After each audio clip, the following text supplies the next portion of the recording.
نور عین یا حسین۔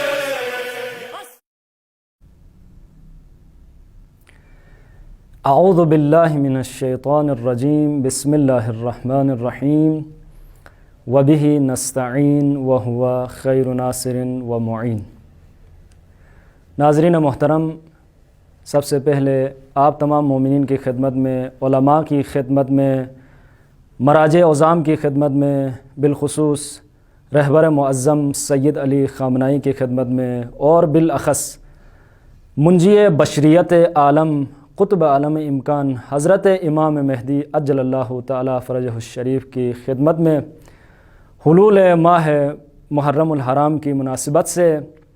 اور شہادت حضرت ابا عبداللہ سید الشہداء امام حسین علیہ السلام کی شہادت کے حوالے سے تعزیت پیش کرتا ہوں۔ ناظرین محترم، جب بھی ماہ محرم الحرام کا مہینہ قریب آتا ہے اور جب بھی ماہ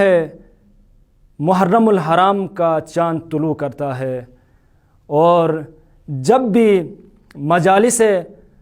امام حسین علیہ السلام کا سلسلہ شروع ہوتا ہے تو بہت سارے لوگوں کے ذہنوں میں ایک سوال پیدا ہوتا ہے، ایک سوال اٹھتا ہے۔ وہ سوال یہ ہے کہ امام حسین علیہ السلام نے قیام کیوں کیا؟ یعنی دوسرے الفاظ میں امام حسین علیہ السلام کے قیام کا مقصد کیا ہے؟ امام علیہ السلام نے قیام کیوں فرمایا؟ اس سوال کے جواب پر اسلامی تاریخ کے ہر دور میں اظہار خیال کیا گیا ہے اور اس عظیم تحریک اور قیام کے مختلف مقاصد اور محرکات بیان کیے گئے ہیں۔ بعض لوگوں نے امام حسین علیہ السلام کے قیام کا مقصد ایسی چیزوں کو قرار دیا ہے جو اسلام کی روح، تاریخی حقائق، امام حسین علیہ السلام کی شخصیت اور آپ کے مقام عصمت اور امامت کے یکسر منافی ہے۔ مثلا یہ کہنا کہ نواسے رسول صلی اللہ علیہ وآلہ وسلم کا یہ اقدام نسلی یا قبائلی چپکلش کا نتیجہ تھا، یا امام نے امت کے گناہوں کی بخشش کے لیے اپنے خون کا نذرانہ پیش کیا۔ اسی طرح سے بعض لوگوں کا یہ کہنا کہ امام علیہ السلام کا قیام فقط حکومت کے حصول کے لیے تھا یا فقط اور فقط کوفیوں کے خطوط کا نتیجہ تھا۔ افسوس کی بات یہ ہے کہ بہت سارے مصنفین، شعراء، مقررین اور ذاکرین بغیر سوچے سمجھے ایسے مقاصد کی ترویج اور تشہیر کیا کرتے ہیں، لیکن جب ہم امام حسین علیہ السلام کے اس قیام کو امام علیہ السلام کے مدینے سے جب یہ قیام شروع ہوا، وہاں سے کربلا تک امام علیہ السلام نے مختلف مقامات پہ جو خطبے ارشاد فرمائے، جو خطبے دیے ہیں، ان خطبوں کی طرف رجوع کریں، ان خطبوں میں دقت کریں اور ان کو سمجھنے کی کوشش کریں تو امام علیہ السلام کا جو قیام کا مقصد تھا وہ ہمیں سمجھ میں آ جائے گا۔ لہٰذا ہم دیکھتے ہیں امام عالی مقام علیہ السلام نے جب مدینے سے سفر شروع کر رہے تھے تو اپنے بھائی محمد ابن حنفیہ کے نام ایک وصیت نامہ لکھا اور ان کے ہاتھ میں تھما دیا، اور اس وصیت نامہ اور خطبے میں امام عالی مقام نے اپنے قیام کا مقصد بیان فرمایا ہے۔ امام علیہ السلام نے فرمایا، انی لم اخرج اشرا ولا بطرا ولا مفسدا ولا ظالما انما خرجت لطلب الاصلاح فی امت جدی اريد ان آمر بالمعروف وانہا عن المنکر واسیر بسیرت جدی ابی علی ابن ابی طالب علیہ السلام۔ اس وصیت نامے میں، اس خطبے میں امام علیہ السلام نے اپنے قیام کا مقصد بیان کیا کہ امام علیہ السلام کیوں قیام کر رہے ہیں، کہ امام علیہ السلام نے فرمایا میں کسی کے اوپر سرکشی کے لیے قیام نہیں کر رہا،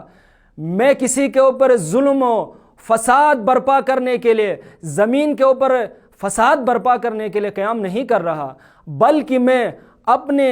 جد کی امت کی اصلاح کے خاطر قیام کر رہا ہوں، اور امر بالمعروف نہی عن المنکر کے خاطر قیام کر رہا ہوں، اور اپنے جد اور بابا علی مرتضیٰ علیہ السلام کی سیرت پر عمل کروں گا، اور انہی کی سیرت پر عمل کرنے کی کوشش کروں گا۔ لہٰذا امام علیہ السلام نے اس خطبے میں اپنے مقصد کو بیان فرمایا، وہ یہ ہے کہ امت رسول اللہ صلی اللہ علیہ وآلہ وسلم کے اندر جو انحرافات اور بدعتیں پیدا ہوئی تھیں، ان بدعتوں کے مقابلے میں ان کے خلاف امام علیہ السلام نے قیام کیا تھا۔ لہٰذا ہم دیکھتے ہیں رہبر معظم حضرت سید علی خامنائی نے اپنی کتاب 250 سالہ جو کتاب لکھی ہے رہبر معظم نے، اس کتاب میں امام حسین کے قیام کی طرف اشارہ کرتے ہوئے فرماتے ہیں کہ امام حسین علیہ السلام کا قیام ایک ایسا واجب کام تھا جو اگر باقی ائمہ علیہم السلام میں سے کسی کے زمانے میں پیش آتا تو وہ بھی وہی کام کرتے جو امام حسین علیہ السلام نے کیا۔ لہٰذا ہم دیکھتے ہیں پیغمبر اکرم صلی اللہ علیہ وآلہ وسلم کی وہ حدیث جس میں آپ صلی اللہ علیہ وآلہ وسلم نے ارشاد فرمایا الحسن والحسین امامان قاما او قعدا، کہ امام حسن اور امام حسین دونوں امام ہیں، چاہے صلح کریں یا جنگ کریں۔ یہاں پیغمبر نے امام حسن اور امام حسین کی مثال دی ہے، لیکن ہم اس حکم کو تعمیم دے سکتے ہیں اس طرح سے کہ اگر باقی ائمہ علیہم السلام میں سے کسی کے دور میں وہ حالات پیدا ہو جائیں جو امام حسین علیہ السلام کے زمانے میں پیدا ہوئے تھے، تو یقیناً وہ امام علیہ السلام یعنی امام جعفر صادق علیہ السلام، امام رضا علیہ السلام اور امام کاظم علیہ السلام کے دور میں بھی اگر یہی حالات ہوتے تو وہ بھی اسی طرح قیام کرتے جس طرح امام حسین علیہ السلام نے قیام کیا ہے۔ رہبر معظم فرماتے ہیں کہ امام کے قیام کا مقصد وہ نظام اسلامی، وہ احکام اسلامی، وہ معارف دینی کا احیاء کرنا ہے جس کے اندر بدعتیں پیدا کی گئیں، جس کے اندر انحرافات پیدا کی گئیں۔ لہٰذا امام نے نظام اسلامی، احکام اسلامی، معارف دینی کے اندر جو بدعتیں اور جو انحرافات پیدا ہوئے تھے ان کے خلاف قیام کیا تھا۔ تو ہم دیکھتے ہیں کہ اس کو ہم خلاصے کے طور پہ یوں بیان کر سکتے ہیں کہ امام علیہ السلام نے نظام اسلامی اور وہ معارف اسلامی اور وہ احکام الہیہ جن کو رسول صلی اللہ علیہ وآلہ وسلم نے بہت تکالیف اور صعوبتیں برداشت کرنے کے بعد ان کو معاشرے میں نافذ کیا تھا اور ایک اسلامی نظام کو قائم کیا تھا، امام حسین علیہ السلام دیکھ رہے تھے کہ اس نظام اسلامی کے اندر اور اسلام کے اندر